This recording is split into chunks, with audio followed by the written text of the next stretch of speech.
Chavche, und wie heißt du? Ich heiße Inde, und wie heißt du? Ich heiße Terzale, und wie heißt du? Ich heiße Hanale, und wie heißt du? Ich heiße Raichu. Und wie heißt du? Zur Lehrerke sagt man, wie heißt ihr? Noch einmal, wie heißt ihr? Ich heiße Lehrerke Woire. Ich rede Jiddisch. Was redest du? Ich rede ein bisschen Jiddisch, Ein bisschen Jiddisch und Hebräisch. Hebräisch. Was redest du? Ich rede ein bisschen Jiddisch und Hebräisch und ein bisschen Englisch. Was redest du? Ich rede Hebräisch. und ein bisschen Jiddisch und ein bisschen Englisch. Englisch. Was redest du? Ich rede Hebräisch und Französisch Französisch. und ein Oh. bisschen Jiddisch und ein bisschen Englisch. Alle Mädchen stehen gleich. Und wer redet Französisch, springen vor uns zurück.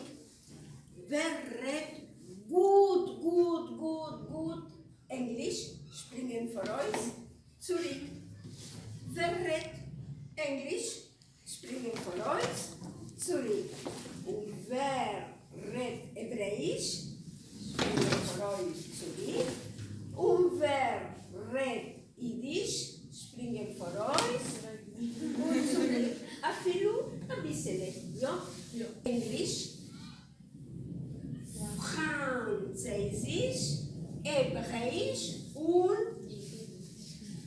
was reden wir in Klasse? Alle zusammen? In Klasse reden wir Jiddisch. Noch einmal. In Klasse reden wir Jiddisch. Wer redet Französisch? Chavche redet Französisch. Richtig, Mädchen? Ja. Richtig, wir gehen weiter. Ich wohne in Shalei Zedek Gas. Und du?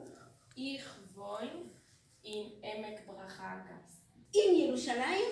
Nein, in Neve Daniel. Ich wohne in Jerusalem. Wer wohnt in Jerusalem?